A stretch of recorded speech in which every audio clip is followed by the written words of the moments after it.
We do not inherit the earth from our ancestors, we borrow it from our children. This ancient Indian proverb perfectly describes the issues facing our planet when it comes to global warming. We all care about our loved ones. Some of us have children, nieces or nephews, maybe even grandchildren. And that, in my eyes, is enough to see these issues facing our planet and take charge. When I think about global warming, first thought comes to mind is my nephew Brantley. I think, what kind of world is he going to grow up in if we don't make a difference now? Any issues that affect our planet have always struck a chord with me, so I'm always trying to keep up to date on the facts and try to do my part and make a difference. But for this speech, I wanted to make sure all the information was correct, so I did extensive research on the topic and thought of ways that we could all make a difference. Global warming is an issue that affects all of us, and that is a result from many causes, and we can all do our part to make a difference. Today you're going to learn what global warming is, the causes and effects, and hopefully by the end you all want to make a difference. So what is global warming? According to life science, it is the gradual heating of the Earth's surface, ocean temperature, and the atmosphere. The average temperature has been recorded for many years now, and it has risen 1.4 degrees Fahrenheit in the last century.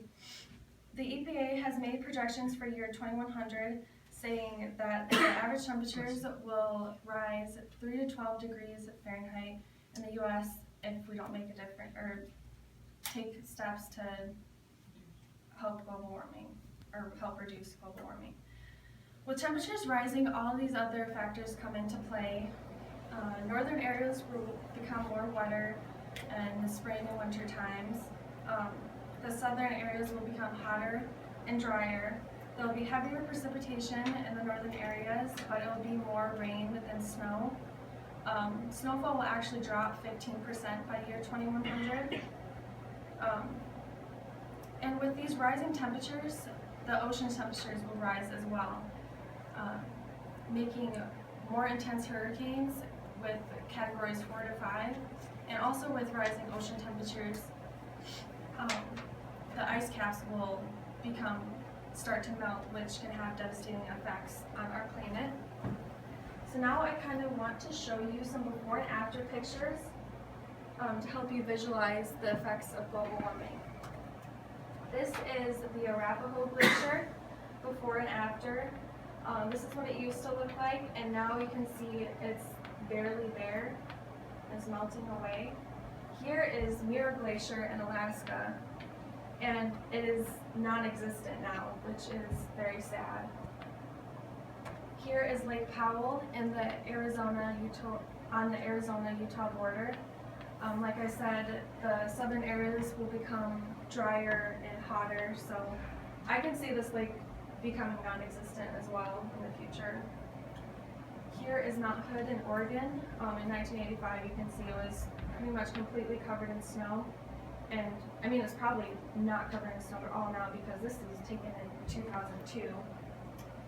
So what is causing all this damage to our planet? Greenhouse gases. What's Your Impact describes greenhouse gases as groups of compounds that trap the sun's heat in our atmosphere instead of reflecting it back into space, causing global warming and consequently causing climate change.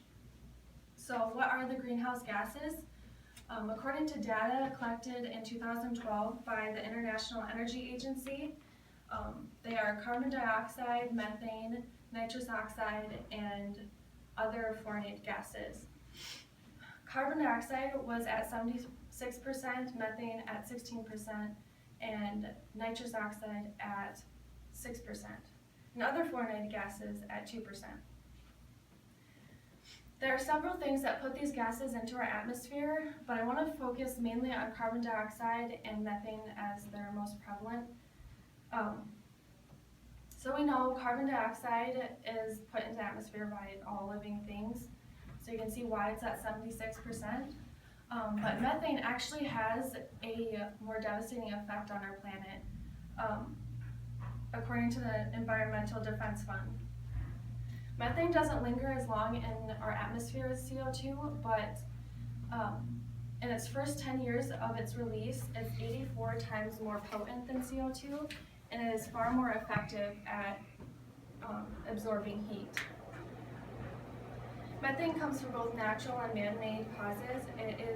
Sources. It's produced in coal production and transport, the oil and gas industry, livestock. We make it, and the decomposition of organic waste. Which brings me back to the melting ice caps. Ice caps hold a lot of decomposing organic waste, which is methane, and if the ice caps were to melt, that means all that methane will be put into our atmosphere, having detrimental effects on our environment and our planet. So you can see this is all a vicious cycle, and it's a cycle that needs to be stopped as soon as possible. There's so much we can do to reduce global warming, but I'm just going to share a few of the things that you can do today. Reduce, reuse, recycle is an amazing slogan that I like to live by, or try to live by. So you can by reducing your waste, you're reducing the methane put into our atmosphere, because if you're reducing your waste, you're not putting as much into landfills, and landfills create methane. Another thing you can do is reuse or repurpose something. And there's thousands of do-it-yourself ideas on Pinterest alone. I've seen milk jugs turned into bird feeders, and egg cartons crafted into little holiday decorations.